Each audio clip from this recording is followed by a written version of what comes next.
Deputy Speaker.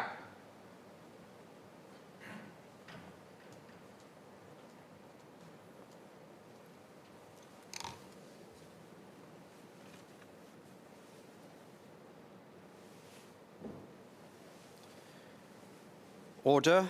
The clerk will now proceed to read the orders of the day. Item 1, Income Tax Amendment Bill, second reading. Deputy Prime Minister and Minister for Finance.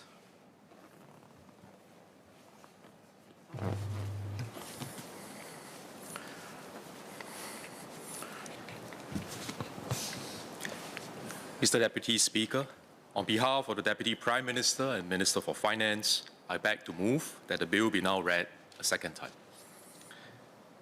The Income Tax Amendment Bill brings into legal effect changes to our tax regime earlier announced at budget this year, as well as those arising from other policy reviews. We sought views from the public on the draft bill in June. We thank the respondents for their inputs and have taken their feedback on board where feasible. Let me start by recapping a tax measure from Budget 2023. We introduced the Enterprise Innovation Scheme to encourage businesses to engage in research and development, innovation, and capability development activities. The scheme will be available from Year of Assessment 2024 to Year of Assessment 2028 and grants enhanced tax deductions and allowances for 5 key activities in the innovation value chain.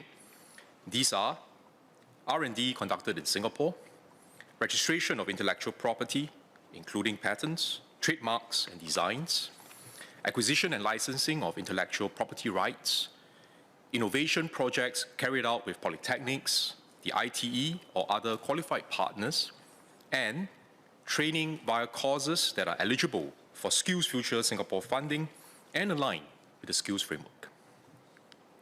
Under the scheme, eligible businesses can also opt to convert 20% of their total qualifying expenditure on the above activities in each year of assessment into a cash payout of up to $20,000. This benefits businesses that have yet to turn profitable or do not have sufficient profits to maximize the benefits from the tax deductions or allowances. In all, businesses that make full use of the scheme could enjoy tax savings amounting to nearly 70% of their investment. Clauses 10, 12, 13, 14, 19, 22, 26, 34, and 54 of the bill provide for these amendments. Mr. Deputy Speaker, I will now move on to the non-budget changes. Let me elaborate on 3 key proposed amendments. First, we will amend our tax treatment for foreign source income to subject foreign source disposal gains to tax under specific circumstances. This is to address international tax avoidance risks relating to non-taxation of disposal gains in the absence of real economic activities. Foreign source disposal gains will be taxable when received in Singapore by entities of multinational enterprise groups that do not have economic substance in Singapore. Tighter rules will also apply to disposal gains arising from intellectual property rights due to the higher mobility of such assets. The policy objective of this move is not to tax capital gains in Singapore. Rather, we are making this move as part of our long-standing policy to align key areas of our tax regime with international norms. The new tax treatment is consistent with international standards, such as the rules against harmful tax practices agreed by the Inclusive Framework on Base Erosion and Profit Shifting, or BEPS, of which Singapore is a member, as well as the EU guidance on foreign source income exemption regimes. We do not expect the new treatment to have adverse impact on our economy, as our focus has always been on attracting and anchoring real economic activities in Singapore. Some businesses, however, may face increased record-keeping requirements. IRAS will work closely with the industry to minimize the compliance burden arising from this new treatment. The new tax treatment will apply to foreign source disposal gains earned and received in Singapore on or after 1st January 2024. Clauses 6, 7, and 44 of the bill will provide for this amendment. Second, we propose to mandate the submission of income information to IRAS by intermediaries for self-employed persons or SEPs. Since year of assessment 2015, to simplify the tax filing process for SEPs, IRAS has been extending the pre-filing of income information scheme to SEPs and has been obtaining the income information of SEPs from intermediaries such as commission agencies. The amendment will provide better clarity and certainty for intermediaries on the scope of information that may be obtained and their obligations to collect, retain, and transmit the information to IRAS.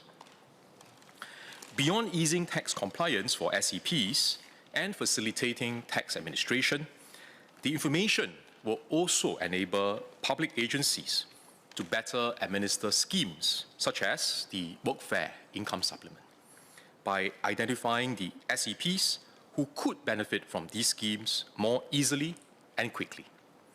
This will enable the government to roll out future schemes in a quicker and more efficient manner. IRAS will be adopting a phased implementation approach based on the readiness of industries with SEPs, starting with commission agents from year of assessment 2024. IRAS will continue to engage the intermediaries in other industries, such as ride-hail service operators, to understand their needs and work closely with them in the onboarding process. Clause 47 of the bill provides for these amendments. Finally, we propose to ease the compliance burden for individual taxpayers who are self-employed delivery workers. Since year of assessment 2019, IRAS has provided an option for some groups of SEPs to apply a prescribed deemed expense ratio, also known as fixed expense deduction ratio or FEDR, to calculate their net income. This was a citizen-centric initiative, service improvement initiative to simplify their tax filing process. For example, taxi and private hire car drivers can opt to use a 60% FEDR, while commission agents with gross annual commission income of not more than $50,000 can opt for a 25% FEDR. The FEDRs are reviewed regularly based on data collected to ensure that they remain relevant and reflective of the actual expenses incurred by the different groups of SEPs. To provide greater convenience to another group of SEPs, we propose to extend the FEDR option to self-employed delivery workers who are earning gross annual delivery income of up to $50,000. The ratios will differ depending on the delivery modes, as the workers would use different modes, would incur different levels of expenses based on IRAS's consultation with the industry and survey with the workers. Those who do not take up this option can continue to claim tax deductions based on the actual amount of tax-deductible expenses incurred in the production of their delivery income. This change, found in Clause 23 of the bill, will take effect from year of assessment 2024 for income earned in 2023. Mr. Deputy Speaker, I beg to move.